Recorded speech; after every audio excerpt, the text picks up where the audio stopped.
시민 여러분 다시 만나게 돼서 정말 반갑습니다. 앞서 우리 인지연 대변인께서 미국의 활약상을 했습니다만 약속한 대로 매주 토요일날 주간으로나마 일단 자유일보를 발행하기로 했고요. 이번 후에는 우리 조원진 대표가 백악관 의회에서 그 활약상 인터뷰를 중심으로 만들었습니다.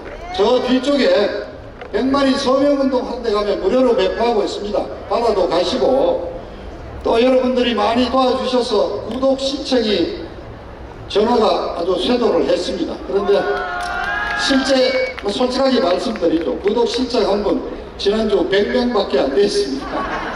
여기 오신 분 한 5만 명 되는데 절반, 10분의 1, 5천 명만 해주십시오. 많이 도와주시기 바랍니다.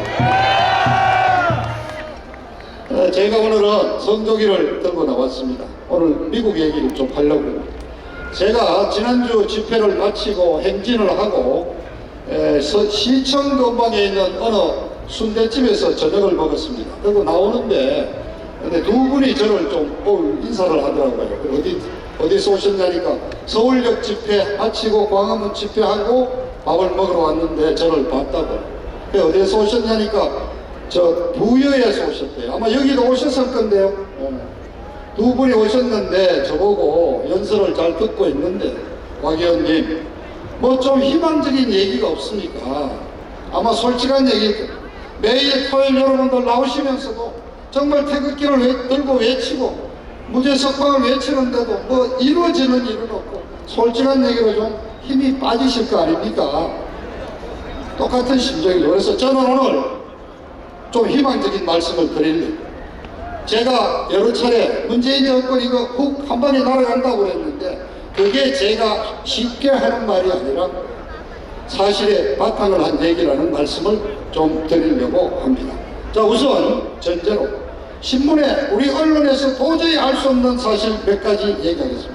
자, 핵무기를 만들어서 장난을 치는 저 북한 김정은이 저 패거리들을 미국은 지금 어떻게 보고 있을까요? 자, 올해 작년이죠. 문재인 정부 들어서서 작년 18개월 동안에 미사일 실험을 여러분 놀라지 마십시오. 무려 11차례 했습니다. 그 중에 실패도 있었고 크루즈 미사일, 순항 미사일 실험도 2차례 있고 해서 그건 크게 보도가 안 됐지만은 1000km 이상을 나르는 ICBM급 미사일 실험이 5번 성공했습니다. 근데 홍해상에 떨어진 그 파편을 미국 해군이 전부 수거를 해서 조사를 했더니 주요 부품이 거의 대부분 메이드 인 차이나입니다. 그 다음에 시진핑이가 등장한 13년 이후로 북한이 3차, 4차, 5차, 6차 4번의 핵폭탄 실험을 했습니다. 이제 핵실험은 끝났습니다. 자, 뭐를 말합니까 이걸로? 시진핑이가 중국에 김정은이의 핵무기 미사일 개발을 집중적으로 지원을 했고 주요 부품이 다 중국에서 보내준 부품들이고, 결국은 그렇게 본다면은 북한은 김정은이는 시진핑이가 유사시에 아주 성공대로 보내기 위한 특수작전 임무를 맡긴 똘마니 특수부대가 아니냐 이거죠. 이게 결코 정은이하고 제인이가 만나가 우리끼리 어쩌고 하는 남북 간 우리끼리의 문제가 아닌 것입니다. 자, 두 번째, 한미동맹 지금 어떤 상태입니까? 지난 70년간 우리나라를 지켜온 안보의 주축인 한미동맹 거의 깨지게 돼 있지 않습니까? 방금 우리 조 대표님 말씀 들었죠. 오죽하면 이제 앞으로 모든 것은 미국의 어프로벌 승인을 받고 해라. 내 허락 받지 않고 하지 마라. 한마디로 트럼프 대통령이 문재인에게 동작 그만 딱 외친 겁니다. 한미동맹 지금 깨지기 직전에서요. 자, 세 번째, 작년 11월 29일 마지막으로 얘들이 미국까지 날아갈 수 있는 ICBM급 미사일 화성 16호를 발사를 했습니다. 그래서 12월 1월 미국의 위기감이 감도롭고 실제 북한 폭격을 염두에 두고 엄청난 무기, 이른바 전략 자산이 한국으로 들어왔습니다. 항공모함이 세대 뭐 이런 식으로 해서 일본에 한국에 막 들어왔습니다. 이런 위기의식을, 위기감을 북한이 알고서 돌이켜보니까 갑자기 평창올림픽에 참석하겠다 해서 이 급한 위기를 얘들이 피해 나간 겁니다. 그런데 여러분, 최근에 작년에 왔던 그 전략자산들이 다시 전부 지금 한반도로 집결하고 있습니다. 그러나 이 정부가 반미적인 행태를 보이기 때문에 한국에 오지 못하고 일본 미군 기지에 다들 들어오고 있습니다. 몇 가지 제가 아는 것만 얘기를 든다면은 공중 전쟁 지휘를 할 수 있는 이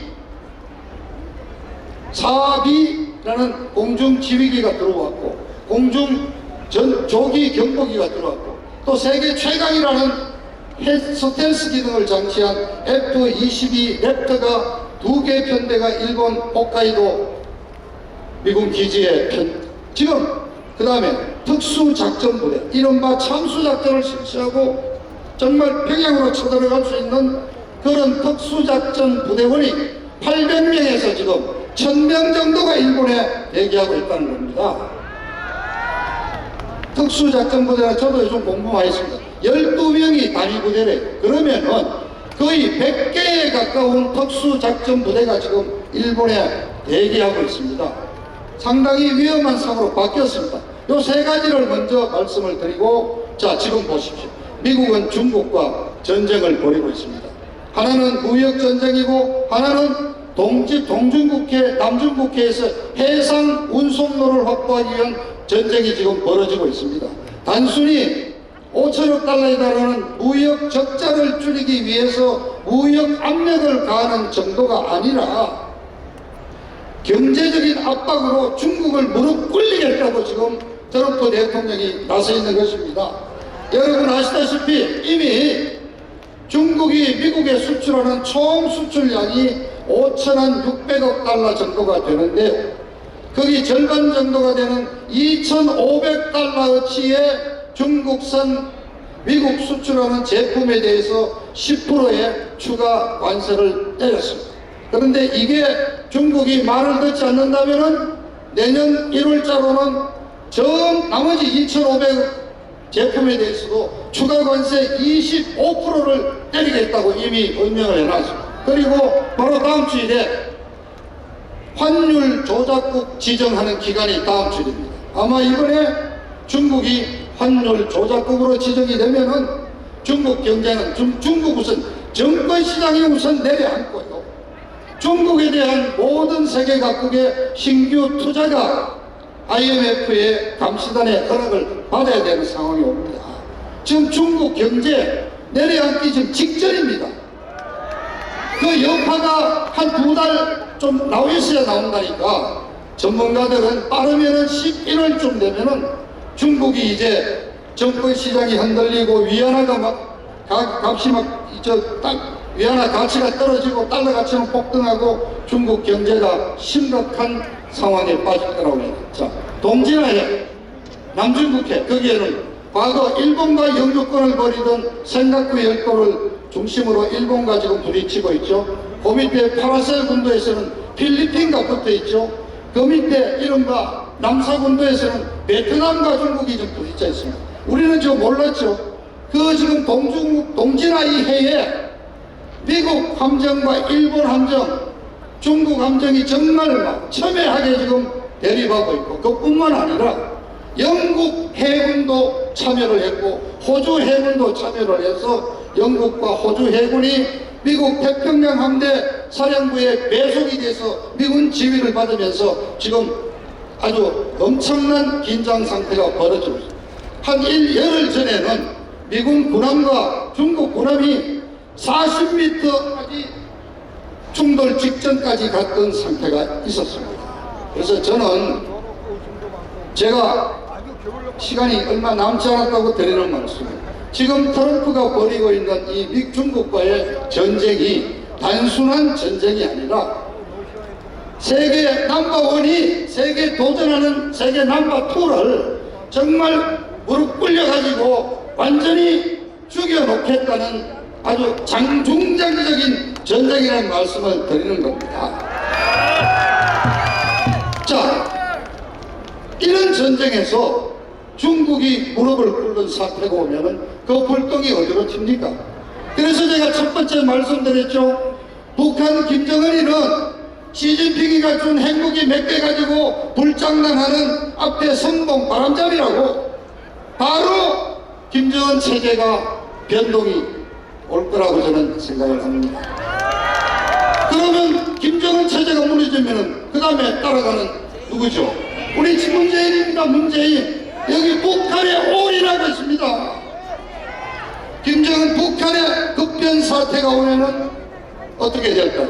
그것이 나라는 많습니다. 아까 세 번째 제가 말씀드렸죠. 정말 일본에 집결하고 있는 그 전략 자산을 전개를 해서 북한으로 쳐들어갈 수도 있는 겁니다.